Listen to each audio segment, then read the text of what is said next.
Today, we're going to break down two essential tools used in business acquisitions: basic financial verification and quality of earnings, or Q of E.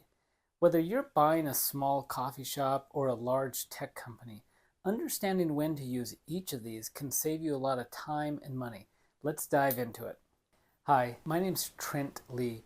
I've sold over 600 businesses, and for the last 5 years in a row, I've been named the #1 business broker in the country for the most closed transactions, and I do that every single year for 5 years in a row. I make these videos so that one day, whether you're looking at buying or selling a business, you'll reach out to me and have me help you through the process. First, let's talk about basic financial verification. This method is perfect for smaller, straightforward businesses. Imagine you're buying a local retail shop or a small service provider like a landscaping business, just as an example. Here, the financials are usually quite simple and straightforward. The business model is easy to understand, and the transaction sizes are not very large. In this case, basic financial verification is your go-to, as it gives you the most necessary financial insight without the extra cost. You should be able to easily verify all of the income between their bank statements, their POS, their merchant processing system, and their tax returns. The three of those should be able to combine and easily show you at least the top line revenue. Now, moving on, basic financial verification also works well for micro businesses. These are small companies where deals are typically under $500,000 in size, maybe even up to $1 million.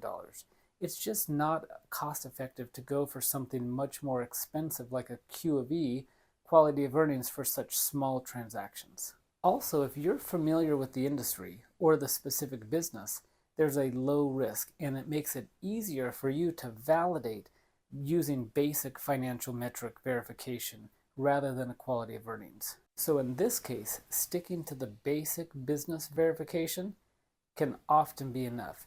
But whatever you do, make sure you don't do it alone. Hire a competent third-party due diligence CPA that can do the basic verification for you. Now, let's switch gears to quality of earnings, or Q of E. This is a more detailed and crucial for more expensive, complex organizations. Say you're considering buying a construction or a manufacturing company where the money is made and recorded can get pretty complicated.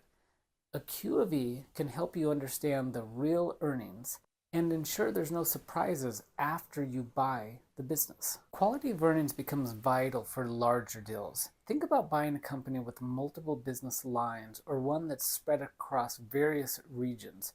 Here, the stakes and the complexities are higher.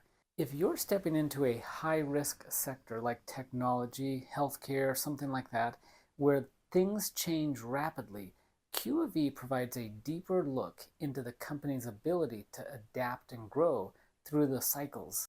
And if you're a first-time buyer or the first time you're buying a business in a particular industry, and that purchase price is north of $750,000, a quality of earnings report is going to be vital to make sure that you're buying something that aligns with your goals and the desire of what you're looking to accomplish.